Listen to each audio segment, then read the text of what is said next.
Hello guys, welcome to my channel.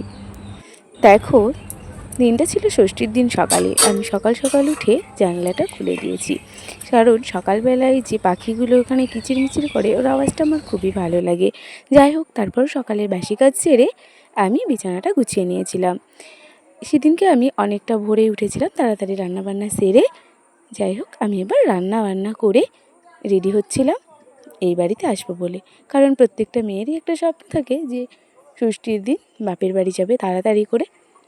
তো সেই আনন্দে আমি তো খুব তাড়াতাড়ি কাজকর্ম সেরে নিয়ে রেডি হয়ে গেছিলাম। তারপরে চুলটা আজকে কীভাবে চুলটা বাঁধবো বুঝতে পারছিলাম না। যাই হোক, তারপর মনে হলো খুব গরম, তো বেনুনি করে যাওয়া যাক। তারপর আমি চুলটাকে ঠিকঠাক মতো বেনুনি করে নিয়ে রেডি হয়ে গেছি। রেডি হয়ে অনেকক্ষণ বসেছিলাম। আর এই যে দেখো ব্যাগ দেখা যাচ্ছে, এই ব্যাগটাতে আমার শাশুড়ি মা আমাদের এই বাড়ির জন্য আম পাঠিয়ে দিয়েছে। চলো, এবার টোটো এসে গেছিলো। আমি তারপর টোটোতে চড়েও পড়েছি। টোটোতে যাওয়ার সময় এই যে রাস্তার পাশে যে সব গাছগুলো বাগানগুলো দেখা যায়, এগুলো আমার খুব ভালো লাগে।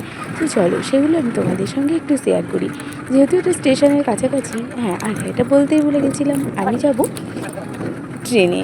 আবার ভাই এসেছিল নিতে। ট্রেনে করে আমাদের বাড়িতে ট্রেনে গেলে ভীষণ সুবিধা হয়, সেই জন্য ট্রেনে যাওয়ার জন্য স্টেশন যাচ্ছিলাম। ইতিমধ্যে আমরা স্টেশনের রাস্তায় চলে এসেছি। স্টেশনে ঢুকছি, এত জঙ্গল পাশটাই কি বলবো, দেখতে খুবই সুন্দর লাগছিল। শুধু ছোটো ছোটো ছোটো ছোটো ঘাস আর পুরো সবুজ পুরোটা। দেখো, এখানে নেমে পড়েছি। ভাই টোটোওয়ালাকে টাকাটা দিয়ে দিল, ভাড়াটা দেওয়া হয়ে গেছে। এবার ও আমের ব্যাগটা নিয়ে আমাকে এক জায়গায় দাঁড় করিয়ে রেখে টিটির ওখানে টিকিট কাটতে যাচ্ছিলো, টিকিট কাউন্টারে। টিকিট কেটে ও চলে এসেছে। আসার পরে আমরা স্টেশনের ওখানে পৌঁছে গেছিলাম। গিয়ে একটা গাছ ছিল, যে গাছটার নিচে বসলাম। ছায়া ছিল ওখানটাতে, চারিদিকে প্রচণ্ড রোদ। তারপরেই গাছটার বসেই উপরের দিকে তাকিয়ে দেখি গাছের ফুলগুলো খুব সুন্দর। তার মধ্যে আমি ভিডিও করেও নিয়েছিলাম। এরপর ট্রেনটাও চলে এসেছে। আসার পরে ট্রেন আসার ভিডিওটা আমি করে রেখেছি, কারণ ট্রেন যাওয়া আসার ভিডিও করতে আমার খুবই ভালো লাগে।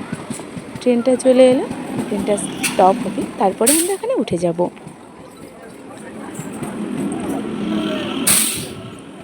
দেন ট্রেনটা স্টপ হয়ে গেছিলো, আমরা ট্রেনের মধ্যে উঠে পড়েছিলাম। সেইখানকার ভিডিও তোমাদের সাথে শেয়ার করা হয়নি। এরপর আমি ঢুকে পড়ছি আমাদের যে স্টেশনে আমরা নামবো সেখানে। এখানে যেতে যেতে দেখো একটা নদী পড়বে, এই নদীটাকে বলা হয় দ। এটা আমাদের সবচেয়ে প্রিয়, কারণ এই নদীর উপরে গেলে আমাদের সবার প্রণাম করতে ইচ্ছা করে, কারণ হচ্ছে ওটা একটা ঠাকুরের দ বা পুকুর বলা যায়। এরপর দেখো আমরা আমাদের গন্তব্যস্থলে অর্থাৎ স্টেশনে চলে এসেছি। ট্রেনটা থামলেই আমরা নেমে পড়বো। আমি যেহেতু বাড়ি যাচ্ছি, তাতে আমি তো আনন্দে আত্মহারা হয়ে গেছি, অনেকদিন পরই এলাম। যাই হোক, স্টেশনে নেমে পড়েছি। এর মধ্যেই ট্রেন থেকে নেমেই দেখি যে একজন মহিলা একটা ছেলের সঙ্গে ঝগড়া লেগে আছে। দেখুন কি বলছে ওরা।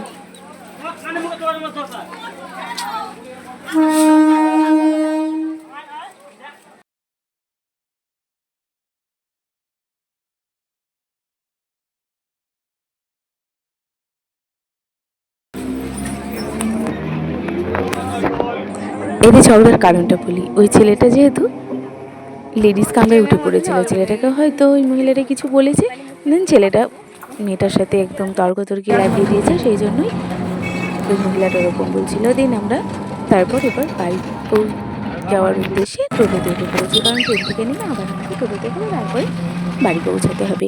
যাই হোক, টোটোতে উঠে পড়েছিলাম। দেন তারপরের ভিডিওগুলো তোমাদের দেওয়া হয়নি। ষষ্ঠীর দিন সকালবেলাতেও অনেক কাজ ছিল আমার, যেহেতু ষষ্ঠীর ভিডিওগুলো করতে পারিনি। তো দেখো, এখানে কয়েকটা ছবি তোলা রয়েছে। এখানে তোমাদের দাদাভাইকে মা ষষ্ঠী দিচ্ছিল, সো মিষ্টি খাইয়ে দিচ্ছিলো, ওই ভিডিওটুকুই করা হয়েছে। খেয়ে যাচ্ছে, একবারও বলছে না যে তুমি খাও, মাও তো জামাইকেই মিষ্টি খাওয়াতে ব্যস্ত, আমাকে তো দিলই না। যাই হোক, পরে আবার খাইয়ে দিয়েছিল। চলো কিছু ছবি তোমরা দেখো, আর ষষ্ঠীর দিন সকালের কয়েকটা ছবিও তোমরা দেখে নাও। আমরা দুজন মিলে তুলেছিলাম, সঙ্গে ভাইও ছিল।